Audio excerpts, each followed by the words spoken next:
Hello there, it's Paul here and welcome along everyone. This video I'm going to be talking about bottle stoppers. Now these ones I bought from Prokraft. I've gone for two types here. There's the standard one with the pointed end and there's one there which is like a teardrop. Both very cheap. I think one was about £3.50, the other one was about £3.75, so really good price. Now the difference with these compared to others I've seen, certainly the ones I've seen at Axminster, is that the ones at Axminster, you can buy the ones where they're totally blank and there's no threaded top, where you buy an insert kit to put on. The top thread that comes out there then is a wooden thread, a bit like on these, but the difference with these is that the inner part is actually a machine thread, which is an M8 thread, and that's an M8 insert nut, which you can buy these quite cheaply. Now the good thing about doing this is that they're quick and easy to put into your piece of work. You can take them out again if you want to, quite easily, and at least you've got something that screws on the top here on and off quite easily if you wanted to.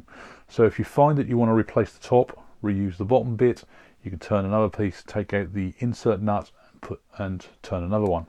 Now I believe Prokraft sell these insert nuts as well. I think the price was something like about £2.25 for about 5, so they're not expensive.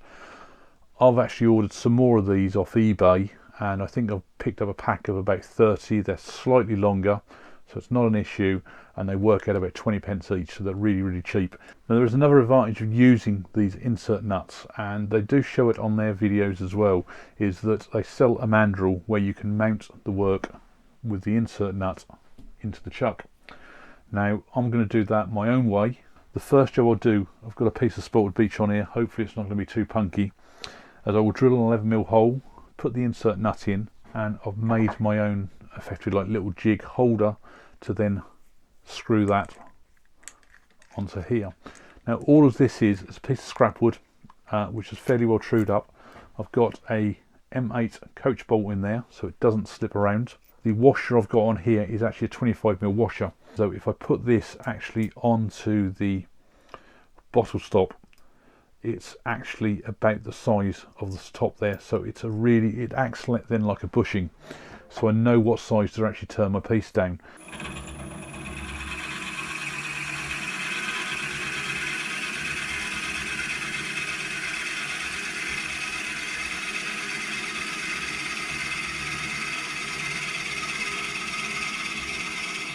Now I've done my hole there probably about 25mm deep, so it's not excessively deep. The length of these is about 18mm, so at least I've got a little bit of spare in there as well. Now the only downfall on these is that you need an 8mm hex key, Allen key, whichever you want to call it, to put these in and out, so they're not a standard size that probably most turners will have. I was fortunate to have this one, but most of my Allen keys only go up to about 6mm. So, and it's the good thing about these, it's just a case of literally just screwing it in.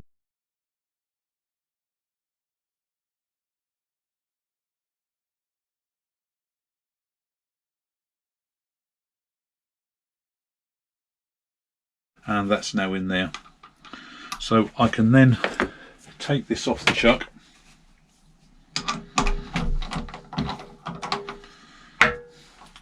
I can put my own sort of mandrel in there, and then it's just a case of screwing that on, making sure it's on there nice and tight. I can now just go off and do the shape I like. Now there are, obviously it's totally up to you how you want to shape this. I personally prefer it so that there's some form of a little lip down at the bottom, sort of where it attaches, and then do some form of a shape or a handle at the top.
I've sanded this through the grits right up to 600, so it's actually come up with quite a nice finish there.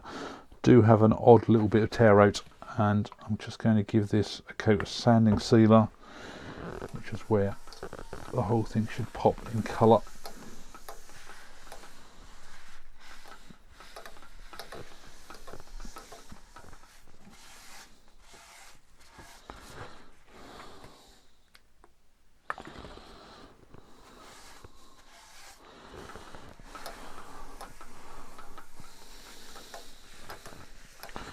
So I'll just let that dry properly, and I'll knock that back with the 600 grit paper again.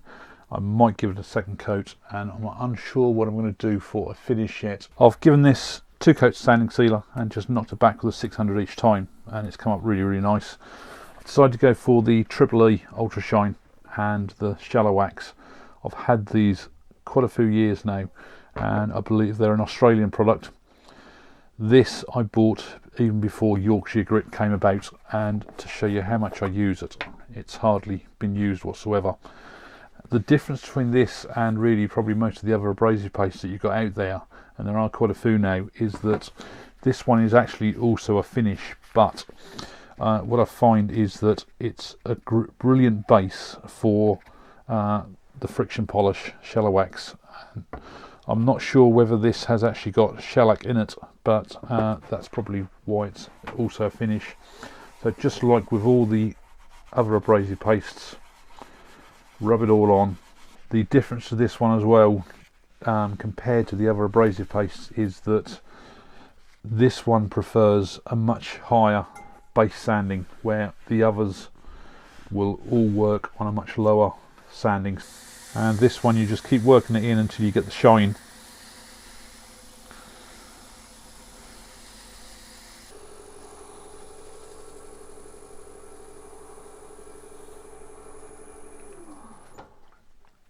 So we actually have a finished item there already. It's got a nice shine to it, but as I say, I prefer to use this with the Shallow Wax, which is a friction polish. Like with most friction polishers, you give it a covering to start with while the lathe is stationary.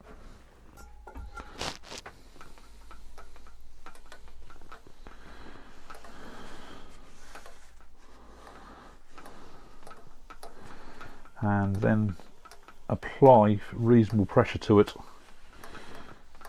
and what that does, the heat generates up and burns off all the solvents in there, and it's what makes the shellac actually set. So again, using the same cloth,